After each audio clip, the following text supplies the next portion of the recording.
I don't even know what to start this video. I'm so fucking happy right now. Like, guys, this is absolutely amazing.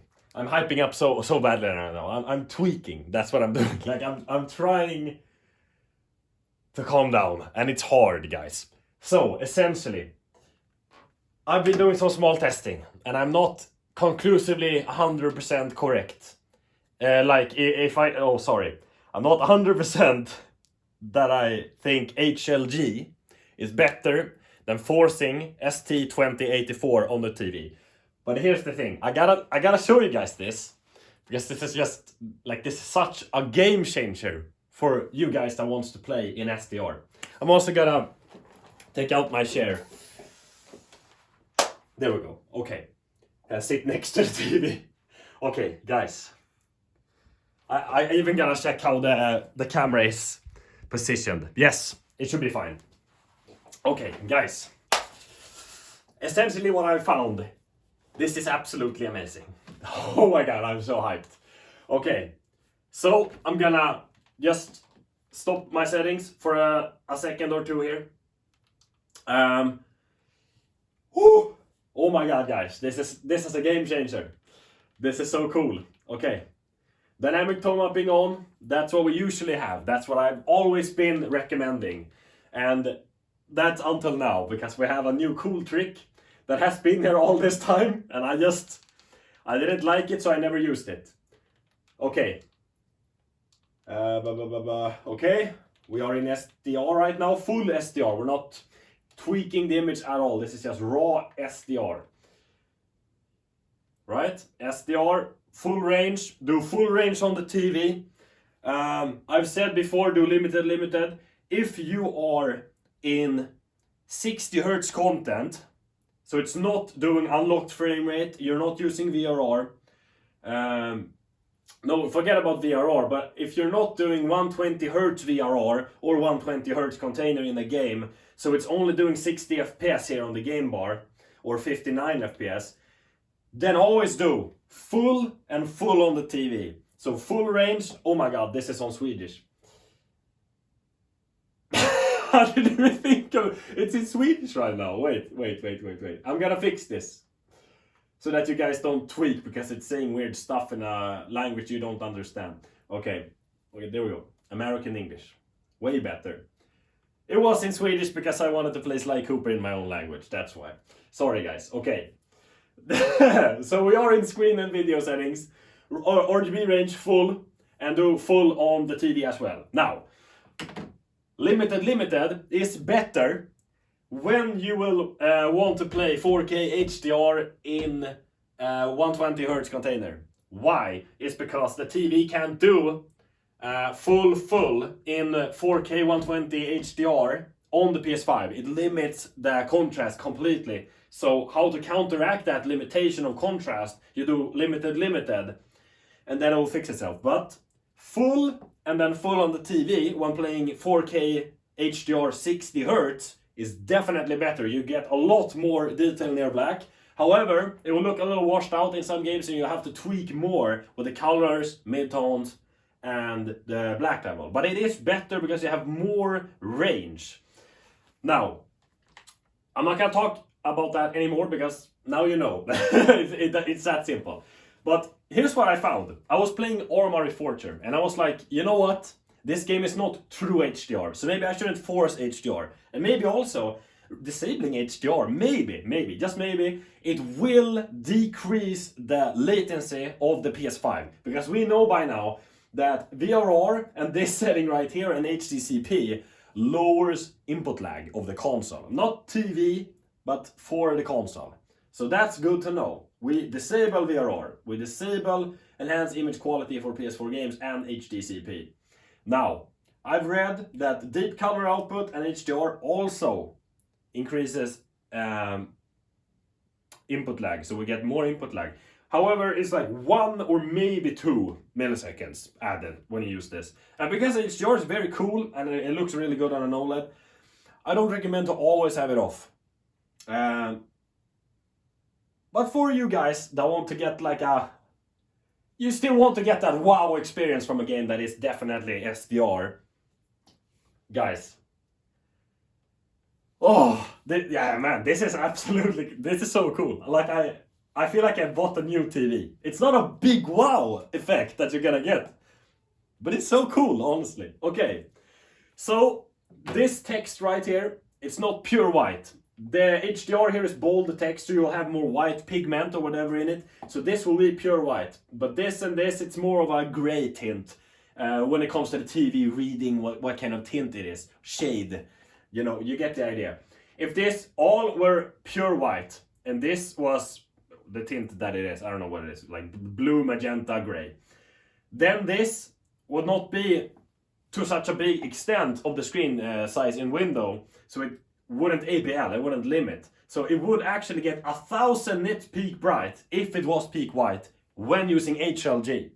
So I'm gonna try to explain it as best as I can. When you do force HDR on the PS5 and you do deep color output, the PS5 will talk to the TV and you will use dynamic tone mapping, and you will gain as high nits as the TV's tone mapping can push on the midtones and the close to white and the pure whites. However, HLG will work more in a conjunction of, do I see pure white? Yes, I do. Then that pure white will become 1000 nits, no matter what. I don't care. That's HLG. So HLG can give you an HGIG effect on SDR games, and it will look like 1000 nits proper HDR. However, here's the thing: you will lose color accuracy because it will be forcing another, I think it's gamma or another color gamut than what it's supposed to. You can counteract this in the HDMI signaling menu. However, I think just leaving it as it is, you will see a little bit more magenta toned colors sometimes, and I think it's totally fine. It's not that big of a deal. But yeah, just so you know, that's a limitation of this. So what are we going to do, guys? It's super simple. Go into screen and video settings, make sure that HDR and deep color output is turned off. We are on full range. So great, super simple, guys. Now, this is absolutely easy, guys. Super simple. Emil, kan du stänga dörren? Emil?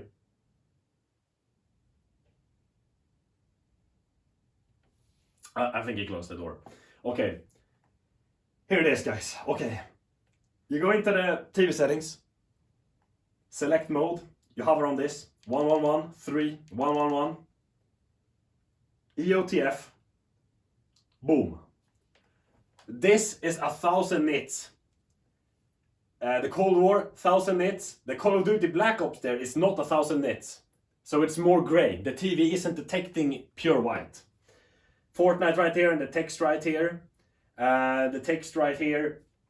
The text right here and the text right there. On the armor here, but not on here. You know, it's getting a kind of individuality in the image of pure white, and then it's like, okay, so pure white, 1000 nits. Everything that is further and further away from pure white will become less and less and less in nits. So if you're playing a game and you don't have pure white anywhere, it won't really give that pop. So it's that simple. Right here, we're almost getting pure white in his eyes. So it's super bright in conjunction to the rest of his body and her body. Damn, Carmelita Fox looks really good here.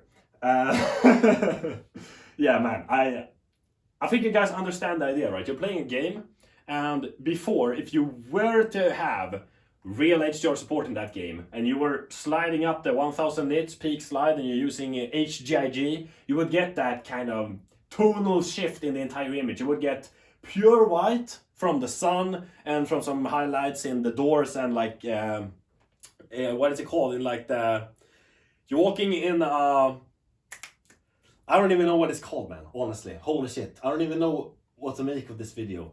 Is anybody even gonna watch this video? I hope so, because this is such a cool thing. You're watching in an alleyway and you have lights scattered all around, and those light bulbs will be 1000 nits peak bright, and that will look super cool because it's like super bright from the light bulb, and then the rest of the scene is dark.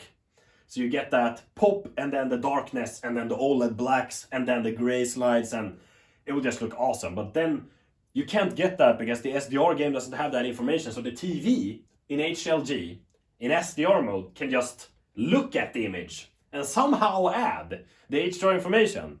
So forcing HDR, 80% of the time I would say, is the best way to go. No matter what. The best way to go is always don't use HLG, use auto on the HDMI signaling, and turn on this and this, and you'll be fine. That's the leave it and be it settings. But for the guys that want to try some cool settings right now, and for the guys that always play in SDR, this is the better way to get more out of your display. If you're always in SDR. And this is better, definitely, than SDR. And definitely, in some games, better than forcing HDR10. So, when is it better? Well, I can't actually put my words into how you would know that. It's super simple. If you know, now honestly, you should probably just try it on a per game basis and see if it's better. I haven't tried it on all my games yet, because I just see in the menus here how much it's doing, and then I realized, yeah shit, this is gonna be a big game changer.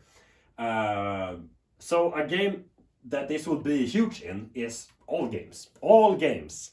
It's just, if you're playing like Cuphead, and you're forcing HDR or doing the HLG trick, you will see that some shades of pink and orange won't be correct on some characters in the game. So that's a thing to know, and that's for all games. Shades of like pink, magenta, orange, you know, close to red and stuff, yeah, it will be a little bit off. You won't be getting accurate colors when using this. It's just that you get that kind of GIG 1000 nits tone mapping, peak bright effect from the games that don't even have HDR. So, I don't know how to show this to you guys. You're just gonna have to trust me on this. If you play a game that has 0 HDR, like it's 300 nits, full screen information all the time, it doesn't do anything more, then the TV is gonna look dim when you're in a SDR, because the TV will only do 217 nits full screen on an LG C4, I think, when in SDR. However, when you enable HLG, it will divide the nits individually. So you will have 0 nits, you will have 50 nits, you will have 300 nits, you will have 800 nits on the outlines of the legends here, you will have 1000 nits on this shade right here, 1000 nits here, 1000 nits here, 1000 nits there, and that's more like 800 nits, and then this is 1000 nits. You know, you're getting it individualized throughout the entire image, and it scales it in a way that it looks more 3D. It looks awesome, it looks cool. Will it be good for all games? No idea, but I wanted to tell you guys about this because it just... and it's so cool, because here's the thing, now that we have HLG running on the TV in SDR mode, and we have the game optimizer that we can play around with, we can do some pretty cool stuff. We can force the whites to be even more white and get even more of that pop. So the settings I'm playing around with right now is white stabilizer 0, so that we're getting a lot more pop, which will not be good for all games, but it was cool for Arma Reforger. Then you go black stabilizer 7. Black stabilizer 7 will essentially take the midtones of the entire image and dial down the nits on everything that isn't close to white. So close to white will still be bright, no matter how much we drag this down or up.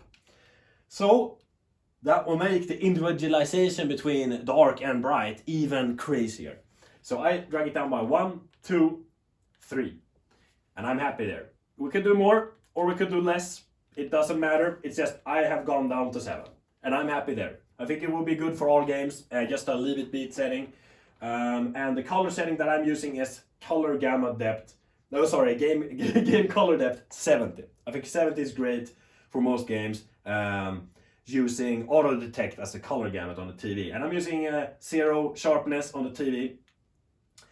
Sharpness is great if you guys want to use it, but as a purist that sits a meter away from the TV when I game, yes, I actually do sit almost this close now when I'm gaming.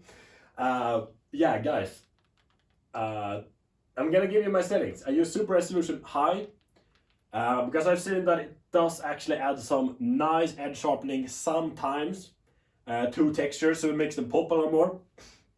Only sometimes though it's very like almost never, because the strength of the super resolution is put to high, but the sharpness is on 0. So you know they're working in conjunction to each other. So if you have sharpness 0 on the TV and super resolution on high, it's gonna try its at most to add that feature, but it won't add the feature almost at all.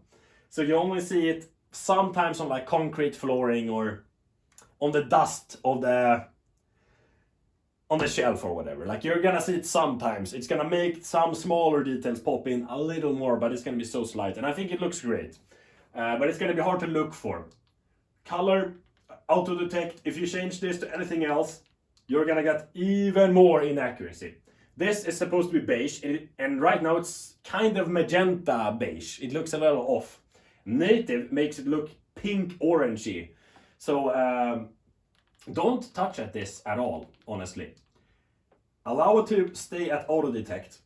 If you really want to fine tune 1113, 111, I can see, just here for a second, let's see, mastering color. Wasn't it mastering color? Was it calorimetry? Oh yeah, it's calorimetry, okay. Yeah, BT601 looks more correct on this color, but it looks less correct on these colors. So that's a thing to check out if you wanna try out the calorimetry. If a game looks weird with the greens or blue or whatever shade you might be seeing, and it looks weird with HLG, you can try to dial that in there. But remember, you have to change these things back if you're gonna go back into normal HDR10, or else it's gonna be completely crazy. So yeah. Another thing that is good to note before I end the video, because I'm not gonna show this off any more than this, because I don't have to, honestly. It's just gonna be a lot of editing and hassle, and you guys have to go and try this out now. I don't wanna make you stay here for any longer. So go into general settings on your TV, and this is like the utmost important thing to do. Screen move can sometimes, at least on my 77-inch C4, it can accidentally make the PPI like offshoot a little bit. So it's like taking the pixels that are next to each other and it's forcing them like to push into each other, and that kind of blurs the image. It doesn't blur the image a lot at all, but it's only something you would only really see if you're this close to the screen. And I'm sitting like this close kinda when I'm gaming, right? Not with the body, but with the head. I'm sitting like here, and you can probably not really see me in frame. But yeah, it will be more sharp when this is turned off, but obviously you're risking burning more. So I use it on, but it's a good thing to know, a rule of thumb. All scaling on the TV will be slightly worse, sometimes, not always. When it's shifting the screen, you might not even notice it, but sometimes I've seen it shifting a lot, like it's doing that. That's noticeable when gaming. Not when you're like deep in the game, but if you're just starting up the game and you see the move, like the screen shifting a little bit, yeah, it's noticeable. It doesn't really bug me that much, but it's when you're sitting close to the TV, which some of you do when you have the 42-inch, you would see that blurring if you were looking for it. So yeah, this is turned off. That's the best care recommendations. I don't even know what it does. Sometimes I have it on, sometimes I have it off. Sometimes I leave all of these off, sometimes I have all of them on. So if I recommend turning them off, don't turn them off all the time. Sometimes it's okay to have them on, right? It's a little bit of using ice cream. Sometimes ice cream is good for you, sometimes it's bad for you, right? So this is something that people have been talking about for a long time, and there is not a lot of proof out there of what it does. And guys, honestly, it's super simple. This can accidentally look at the image and think that it's a logo. You can be playing Skyrim, looking up at the stars, and this freaking setting on low or high, doesn't matter. It thinks that the stars, even though they have only been on screen for 2 to 3 seconds, it will dim the stars. So normally, the stars in Skyrim, the sky is dark as fuck, it's all black, and the stars are pure white, so there should be 1,000 nits per star. That should be super bright. But with this on, it's dialing it down to like 400 nits per star.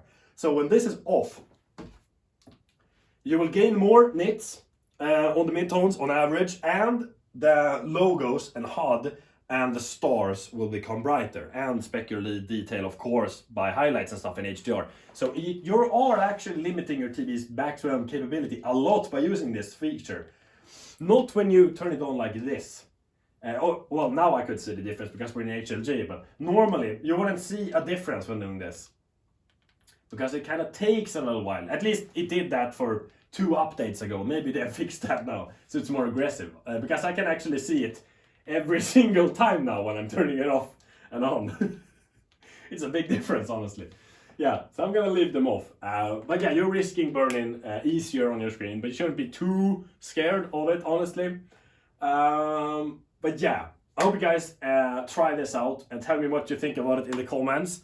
I will make another video on this, updating you guys. But yeah, man. Oh, this is so cool. I love this. Because some games, when you force HDR, it kind of break the highlight detail a little bit. And this seems to not break it at all, and it just looks sublime. You're adding stuff to the image. Now, one last thing, sorry guys, before I go. When using this HLG trick, you have the opportunity, sorry, wrong menu, to use dynamic tone mapping on, off, or HGIG. HGIG always is the worst menu. Why? It's simple, guys. HGIG always only tracks the EOTF to what it's seeing. So, in this framework right now, we have no nits in these midtones. We only have nits on the whites, essentially. So what will HGIG do? It only tries to track white. But it also has an issue with that, because it doesn't track the midtones at all, because there isn't any HDR in the midtones at all right now. It's an SDR UI from the system. So what will happen is it can't track the colors of the midtones either. So when we go from off to HIG, it actually washes out the colors of the green here. Like a lot, guys. And I can also say when using HIG, this makes the whites brighter. So don't use HIG here. Use off or on. On will, however, add... Oh, there we go. It almost dimmed. On dynamic tone mapping. Dynamic tone mapping on will add mid-tone brightness, and it will change the artistic intent of how it's intended to look. But it will make it brighter. But the absolute brightest individualized pop that feels like real HGIG on HDR, it's not HGIG with HLG, it's off on the C4 with HLG. This will look like the PS5 has HDR support and you're doing HGIG essentially. So turn off dynamic tone mapping, because you're losing a lot of accuracy with colors and midtones.